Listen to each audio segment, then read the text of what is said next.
Recording in progress. Cam's on. And Neil, Allison Neil, Swallow. if you have any public comment or Allison, just raise your digital hand.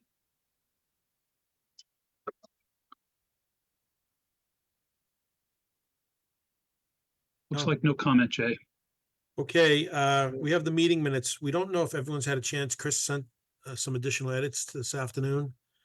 Do we want to hold on those? Has everyone had a chance to? I mean, it Don, I wasn't. don't think you got a chance to get them out, right? It wasn't anything, structurally that Chris Right. changed. Just cleaned up a couple of things, and I've already incorporated them. I can send them around again. I just had Does a few anyone feel minor things. So comfortable? if Yeah. everybody else has reviewed, I'm okay voting amended minutes. Make it so. I wanna make a Motion to approve. Motion to Okay, approve Chris. is amended. So moved. Or Frank? second, sorry, that's second. Frank, okay. Had a week off, Yeah, get a roll call. Yeah, Frank, is Lisa on yet? I don't see her. Yeah. Okay, Brian, Yes. okay, Todd, Aye. Geetha, Yes. okay, John, Yes. okay, Colleen, Aye. all right, Richard, Yes. okay, Don, you, Yes. and Emily. Yes. Okay, thank you. So we'll move on from the meeting minutes. Thank you. New Lynch, Schoolchester.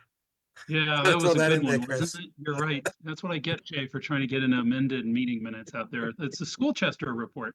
Yeah. There should be a Schoolchester. I don't know what it is. There should be one.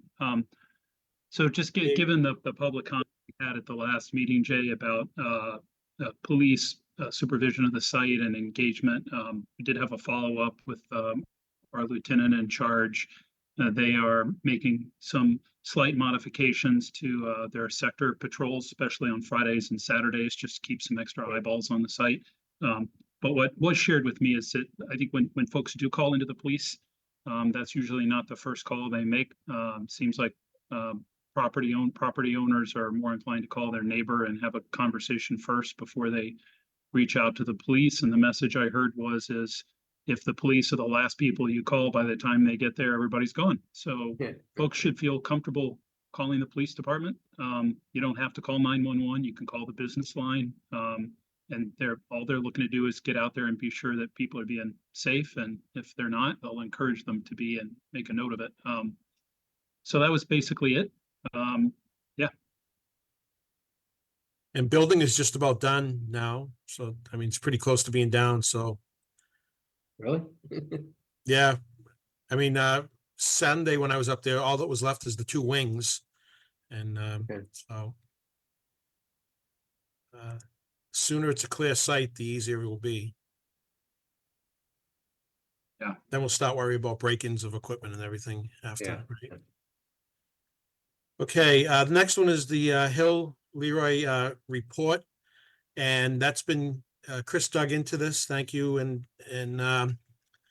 so this is actually the January report that's coming out, not the look ahead. It does have the 4-week look ahead, but it's actually the report of what happened in January that we're looking at now. So, and that's uploaded to the drive for everyone to see. It's on the 12th. Guys, there's a folder called Construction Administration. If you go to OPM monthly reports, you'll find it there. Yeah, He puts it on the 12th, OPM right? team. That's right. They're going to be uploading it on or about the 12th. It's got the full month of activity. It's held for a few days so they can also process invoices that come in. You guys will find some familiar slides in there. It's got the usual project scope and budget, dashboard that Andy has shared with us. And they will. I mean, so Vivian, I know Vivian has her hand up, but she and her team will be reviewing this with us at the top of the month as they usually do. But there's a lot more information there now, and that's they're going to include in the appendix Tom's kind of weekly meeting reports. There's the overall construction schedule, and then Vivian, my understanding from Andy is even though Brate will kind of update their 4-week look ahead every week, whatever their last look ahead schedule is that they have at the end of the month, that's going to get dropped in this as well. So if you haven't looked at it yet, we would just encourage committee members go look at that latest upload. It got dropped in on February 12th. There's a lot of detail there, and it's going to grow in size each month because there'll be more to sort of report on. Right, and You want to add to that? yeah, yeah. if I may, we're following the MSBA reporting schedule. That's why it's on or about the 12th. We're required by MSBA requirements to submit a monthly report once the month has been completed. So with that, we also do our own executive summary to you, giving a highlight of all the meetings we've attended, what is kind of happening on site, as well as a little bit more detail to our dashboard, the invoices. So if the month is done in all of January, the January report will come out on February 12th or sometimes on the 10th, depending on if the 12th is a weekend. And we try to give you a little bit more in depth, as well as providing you the latest 3-week, 4-week look ahead from Bright Builders in the executive summary as well. That way you have a clear understanding and a full picture of what transpired in the month of January on site as we're moving towards the February timeframe. Thank you. Mhm. Does anyone have any questions for Vivian or Chris about this? No? Can I just make one last public service announcement and just ask if there are issues about the project committee members are interested in that you think it's active or it's coming, just take a few minutes, review that report. And then if you have any questions, fire them off to Vivian and Andy, and, copy Jay, please. Just so that the whole idea is to give the committee enough detail to, if there are questions that they'll come up in advance, you can ask those questions so we don't catch the OPM team flat-footed, because they are going to go over this information in more detail at our first meeting next month, right? So I mean, we'll continue, like, that's why Charlie's not here tonight. We'll see Charlie and Vivian and Andy pretty regularly at our first meetings of the month. That'll be more focused on Lynch stuff. Absolutely. We don't want to bog you down with too much of the detail, but give you a high level understanding of what's actually happening on site. Charlie just made a liar out of me. I didn't think he was going to be here tonight. He just turned his camera on. So Charlie I didn't outed himself. know I got special discompensation to not be here because no one said that to I me. didn't think you were going to be here. Yeah, I'm happy if you're willing to release me, I will respectfully be released, but otherwise I'm happy to listen in. I think we're done with Well, you with the can, Lynch. you can stick around for the high school that's right. stuff if you care to. Okay, floor. very good. Care to. I only joined for this portion, so once we've moved past this one, I'll bid everyone a good night. Yeah, we think we're good, Vivian. Thank you. Thank you so much, everybody. Have a great night. You. Okay, moving on to the high school gym floor reconfiguration. That's gonna, Chris and Meg are gonna take that on. So what I'd like to do a two-step here with Meg. Let me just first share with you what the select board has done. They had a conversation about it, as you all know, going back to the report that you got in August, and you'll remember on December 4th, Chris Blesson from TAPE came to speak with us along with our athletic director, Mark Aria, just to review this concept behind the reorientation of the gym and the reflooring, pull up that resilient that's failing. There was a subsequent presentation of the school committee on the 12th.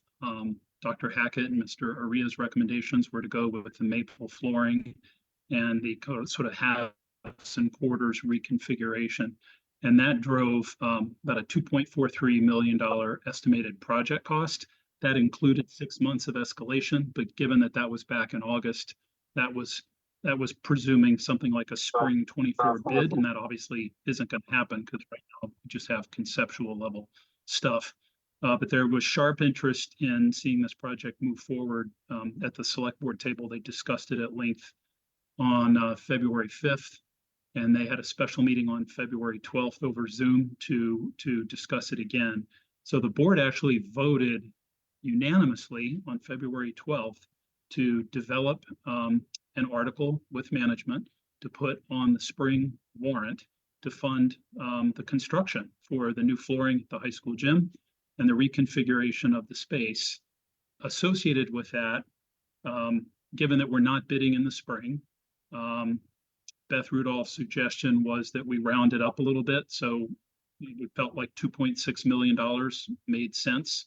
That was a little bit more conservative in terms of overall project costs. So for our purposes, forget 2.43, we're going with 2.6 right now. And of that, the board also voted unanimously to set aside or to dedicate $1.3 million of ARPA funding, which they and the town manager have access for without town meeting approval. They've been spending ARPA on a whole bunch of stuff throughout town, you know, municipal and schools. So 1.3 million of ARPA they've earmarked.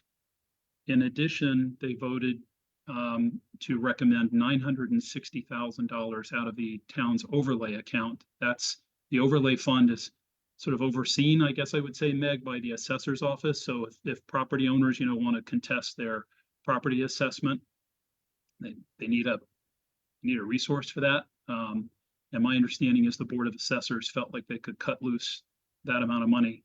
The $960,000 though does require town meeting approval.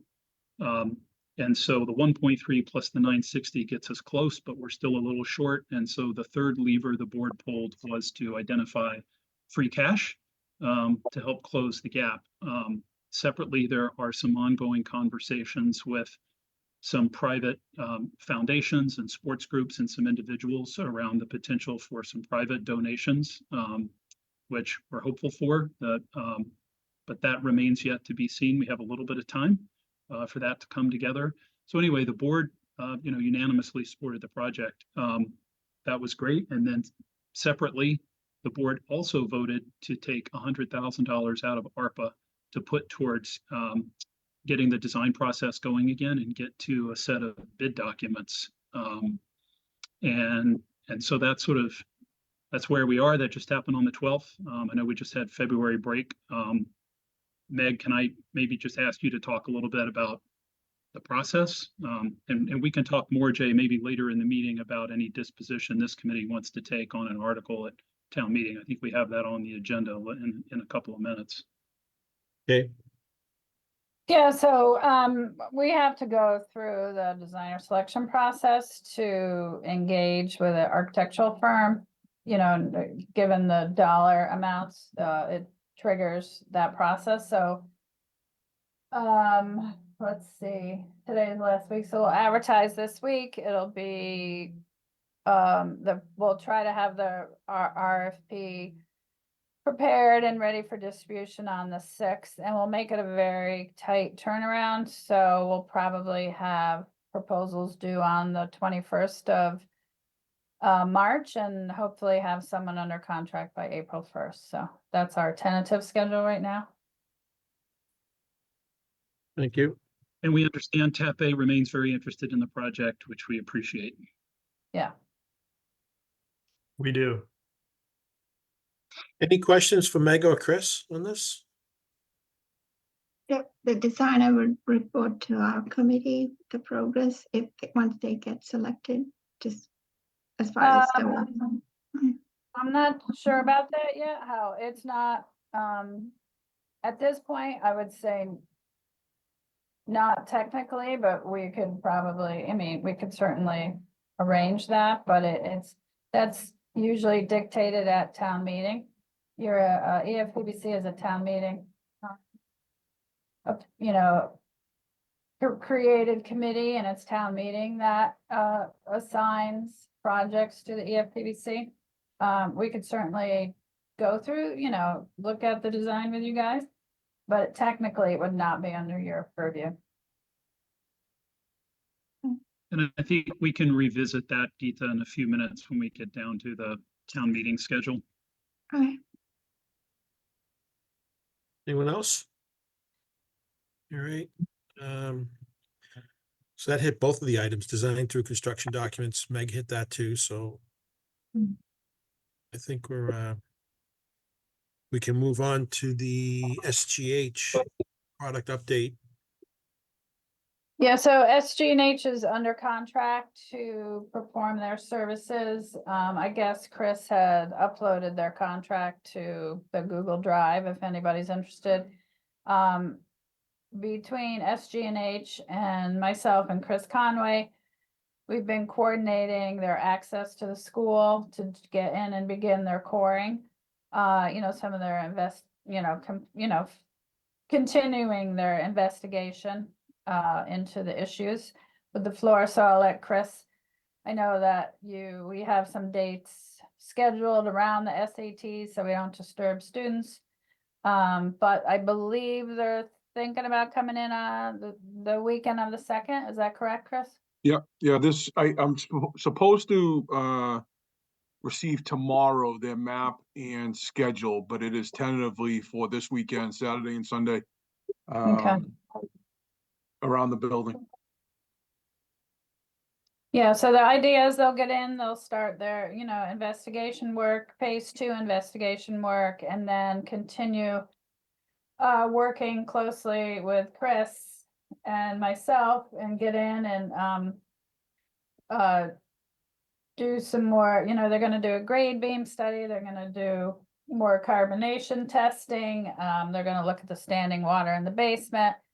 And the idea for schedule is to have their work complete with a 35% estimate by the mid to late June, so that we can include the repair number in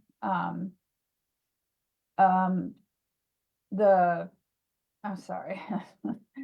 We're gonna so we have a number to get into the capital planning cycle this summer for the fall town meeting.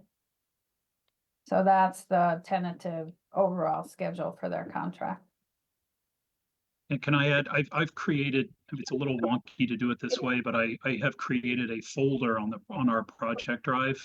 Even though we really use it for Lynch, I've created a folder that's like Winchester High School SGH contract. And it's there for you guys to take a look at. It's pretty detailed. The only issue that Meg just spoke to is that contract does say everything has to be done by, I think, December 31st. That's just a typo. So they're confident they'll have it done by the end of June. So we could have a pretty good definition of scope and updated cost estimate, and then roll that into, as Meg said, the usual capital cycle conversation. And then also related to that, what I'm hopeful for, Chris Conway, is that once they get their cores for this additional concrete testing we asked them for, that we could get results back in plenty of time to be able to share that with town meeting this spring. Like, we'll have another Article 1 report, update people on how Lynch is going. We never told them we would actually bring recommendations back on the concrete this spring. I think they're expecting that in the fall, but folks who were there will remember there were a lot of kind of tough questions about how do we know we don't have concrete problems elsewhere. So it would be good to be able to have those results back and hopefully put some of those fears to rest if the results are good. Right. It was brought up about the gym too. So is any of the testing around the gym area behind the bleachers or anything? Do we know if that's an area? I don't know that it is, based on a brief email from the rep from SG&H that we've been working with Jenny on this project. It was less specific in this part of the project and more just generalized areas. So like her question was, that we could move around based on what works for us, what's less intrusive to the building. It's more, sort of baseline than specific areas, which the first phase was, trying to hit very specific areas around the building and responding to sounding issues and taking tests based off the sounding results, where this is more general fact finding than it is. So I'd like to stay away from that floor if we could, because the ability to patch it will be very difficult in a gym that's still being actively utilized. Right. So Chris, I appreciate Jay raising the question. I do think there are some folks who are, they're especially interested before we spend the money redoing the floor in the gym to have some confirmation that we don't have a carbonation problem there. And I would expect, I mean, I think that that question has actually already been raised, and I know it'll come up on the floor of town meeting, so maybe we could work with SGH and find a way to get a sample in that area, whether it's done from above, which I think you would prefer we not do, or is there a way to take a sample from below? I think that that question is going to need to be addressed one way or the other. Okay. Unfortunately, I think that that question's going to come. Yeah.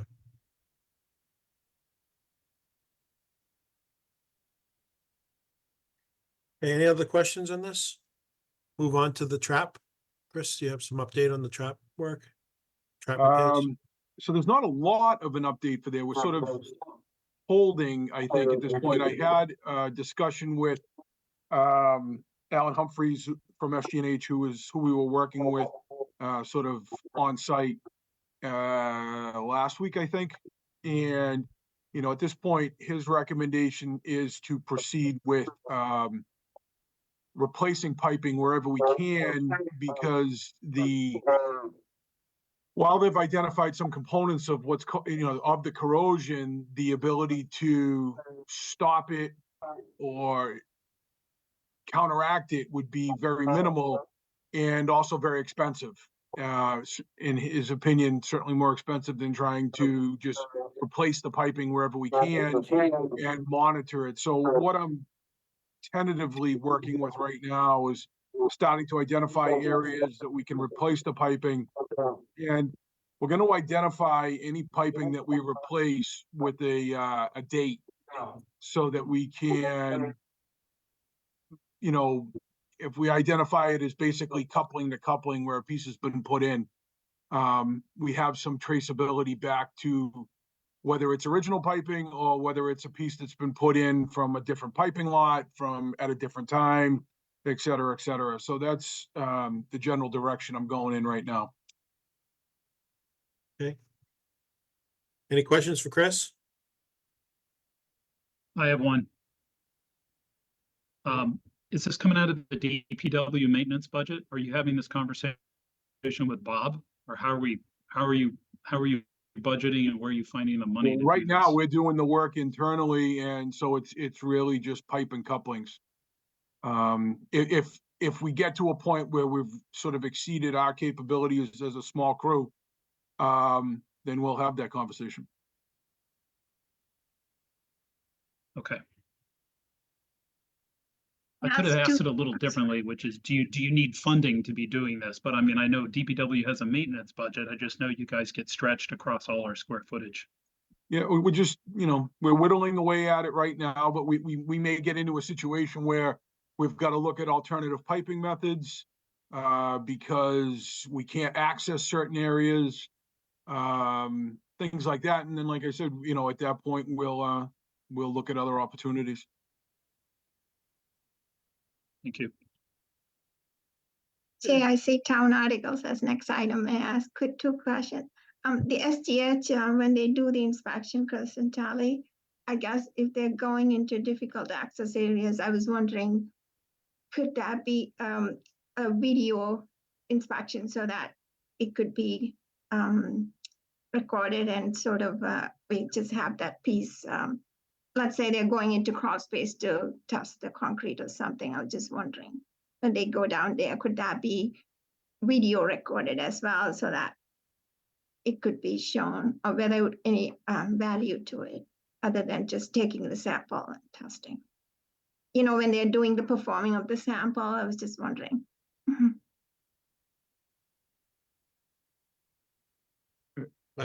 Chris, what do they do? Do they take pictures as they go? Yeah, they took pictures. They've included pictures in their report of existing conditions. In the future, when they're going and doing any testing. Right. I mean, video would be very labor intensive to try to do this, particularly in spaces that are not well lit, that are not super well accessible. I'm not sure that would be a reasonable ask, given that it's already proposed and bid on.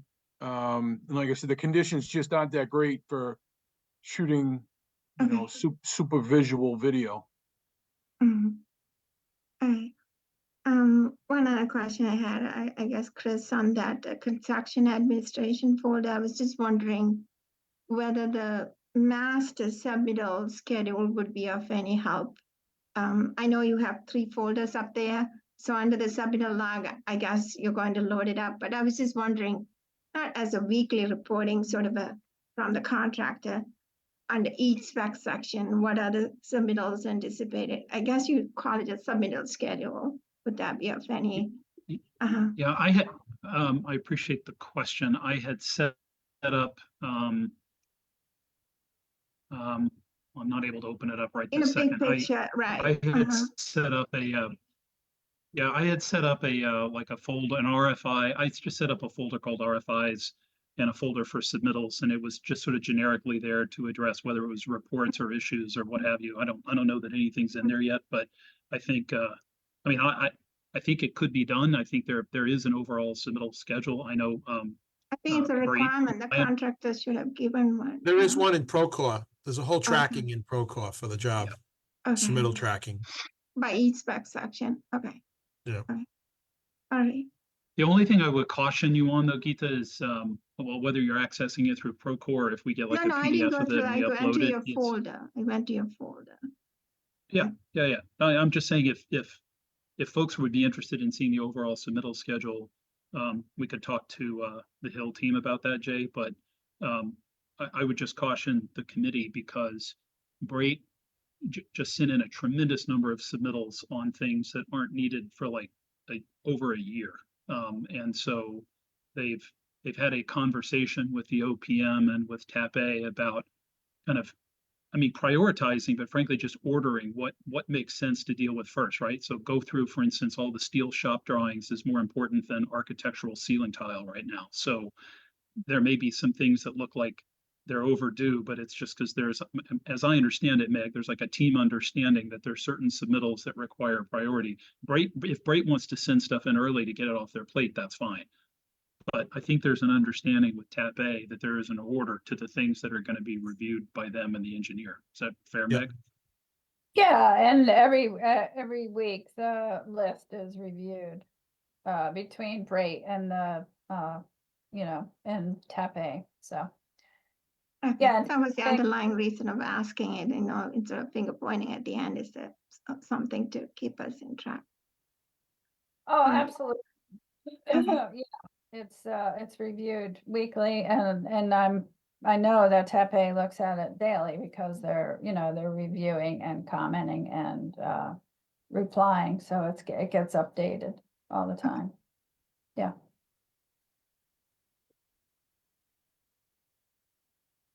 Okay, For any the other record, we are questions? exactly on time, Jay. Don't curse it. Look at that. It's 6:30. Okay. So now we moving on to the Springtown meeting warrant, which Chris, you're gonna update and Yeah, just ask a if couple we of can quick get involved. comments. So the committee may remember this conversation, a few months ago when we talked about the solar articles. Articles are due by March 15th. That's kind of the preliminary language, if you will. Articles do not require actual numbers. You have an article and then the motion is sort of the article that's expanded a bit, a little more detailed, if you will. And then the motions are actually due on April 1st. So as I was saying a few minutes ago, it's the select board that's really taking the lead on the high school gym. They are working with management to develop an article that seeks, remember, they've already sort of taken ARPA money to get the bid set. So they are developing with management an article that seeks town meeting approval for overlay funds and then some amount of free cash to supplement the $1.3 million in ARPA funding to get the job done. And they will vote this in a timely manner to have the article out there for the printer, and then we'll follow up on the actual motion language when they're prepared to kind of identify just how much free cash they need, but it will all add up to $2.6 million. And so what I wanted to throw out to the committee tonight is that just as we did co-sponsor the 2 solar articles on the Lynch project, and there are some members, some veteran members of this committee, far more than myself, who are familiar with the gym. Would this committee be interested in co-sponsoring the article? I should also just say, I didn't say this earlier in my remarks, there a question did come up, certainly through social media and maybe other circles over the past 2 or 3 weeks. Some were suggesting that the floor should have been replaced during the high school renovation project, and or why wasn't it? So I want to thank Meg, who actually went back and found the actual date of the bid opening on the floor that's there today. So when we were invited into feasibility by the MSBA, it was almost 14 years ago. That floor was almost 4.5 years old. It was still a fairly new floor. And when the MSBA actually approved our preferred schematic on the high school, the floor was about 7.5 years old. So perfectly serviceable. And I think everybody knew it would need to be replaced someday, but the short answer is it just wasn't really necessary to put it into the high school project. And as I think some people know, Mr. Aria started having conversations with equipment vendors and flooring installers back in like 2017. And then COVID happened, a year later. So we've shared that kind of timeline with the board, and I think people better appreciate that. Anyway, I'll shut up. I think it makes sense for us to co-sponsor the article and be of whatever sort of assistance we can be to the select board and how they kind of put together their presentation for town meeting. And if folks are willing to entertain it, I would make a motion that we co-sponsor the select board's article seeking funding at spring town meeting for the high school gym reconfiguration and the flooring replacement. I'll second that. Sounds Thank you, good to Lisa. me. Okay, and roll call, Frank, Aye. Lisa, Brian, Yes.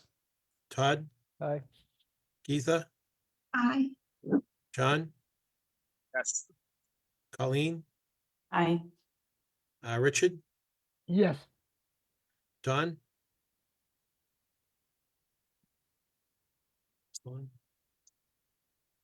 Don, you're on mute.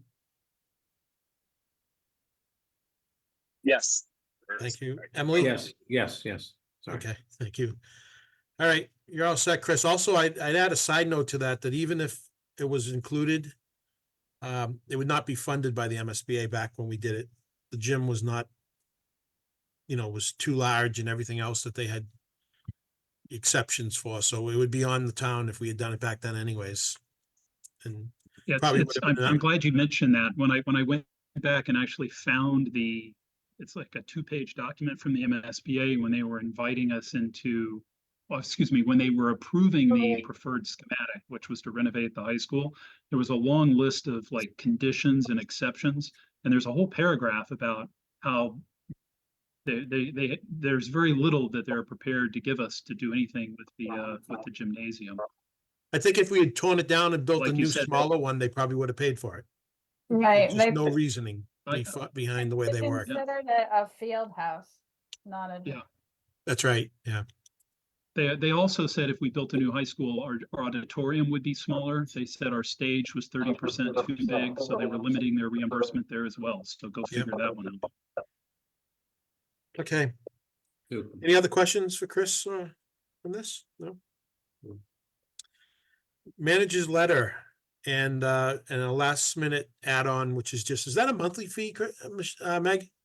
No, and so Andy just sent this to me. I'm gonna keep it on here tonight, but we're not gonna pay it this way. This is for everything, and we can't pay in advance. So I'm gonna have him resubmit it for the cost of the cameras. And then the monthly, I guess this invoice is a little bit old, like it's been out there for a while. So we'll pay, I'm gonna have him resubmit it for the cost of the rental and the streaming and all that, and the monitoring for the past, few months that we've had. But this, I guess, this invoice dates back to October, and Andy wants to get it paid. Right. So let's get it approved tonight. I'll pay it in some manner that'll be less than what this is, and then we'll just bring it back monthly from this point forward. That sounds good. Yeah. So and I don't want to screw you up or the committee up, Meg. I've pulled up the manager's letter that Jay forwarded to everybody at like 5:19. I don't have that extra item up, but I can bring that up in a moment if you want to. Did you want to just address this first? Yeah, and I can just give you the amount of the other one. So, but yeah, so you see the invoices before you. There's Hill. To I don't know why, something's going on with Triumph where I'm not getting their invoices. So this gets us caught up to speed. This is their monthly rental invoice. Mhm. And then Homer, the invoice here for $34,500 is for the change order work that they did with the snow guards back in December. And then Harbor Networks is I don't even know what this is for. Andy, you know. Andy, sorry, Andrew, you know. This is obviously for the Parkhurst School. It's a monthly invoice for $288.25. So are there any questions? No, I have none. Anyone else? So then the additional invoice that came in from Andy Vo is for EarthCam. It's the cameras that Would you like a motion, Jay? Can we do it all? We'll just add this on? yeah, just Add in add the Meg's? EarthCam on. Yeah. So the EarthCam invoice is in the amount of $16,711. I move we authorize the town manager to pay the Lynch School invoices as outlined in the town manager's memo to the committee today. And then in addition, what's the number again, Meg? $16,711. $16,711 for the monitoring at Parkhurst or Lynch. Yeah. Lynch, okay. Second, anyone? I'll second. All right, thank you, Chris. All right, Frank, I, Lisa, Yes. Brian, yes. Todd, Aye. Etha,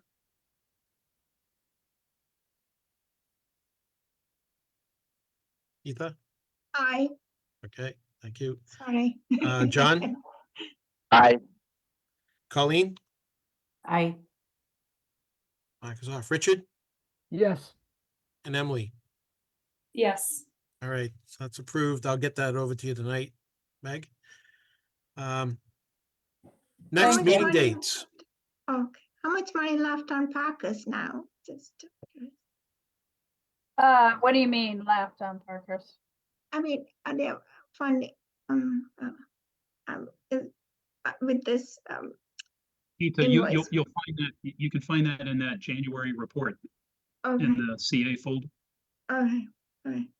But Triumph will invoice us monthly for the rental of the modulars.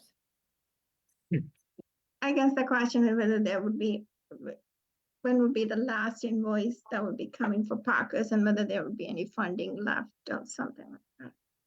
When Well, the when we last- move out and restore the land. Okay, Yeah. okay. Yep. So it Yeah. has to sit there, okay.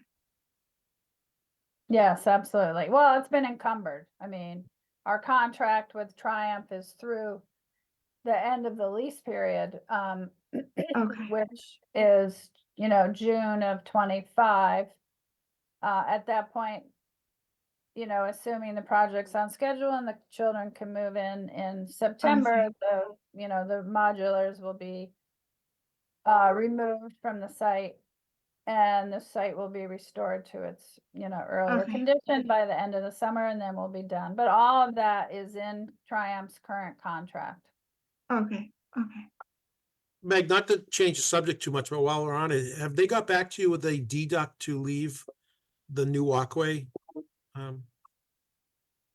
I don't remember, Jay. I'll have to look.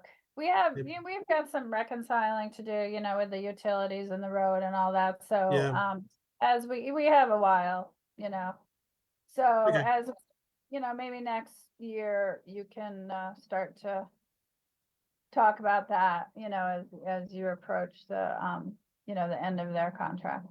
Right. All The right. lighting went away too, I guess. Yeah, I mean, we're almost out of daylight savings. The utility company didn't do anything about it. It'll be light out by the time we get that one going. Yeah, Uh, they were all gun ho. They got out there, looked at it and everything, and then they went silent. Yeah. So, Yeah, they're really difficult to deal with. yeah, they'll show Yeah, up in the middle of the summer and put the light up.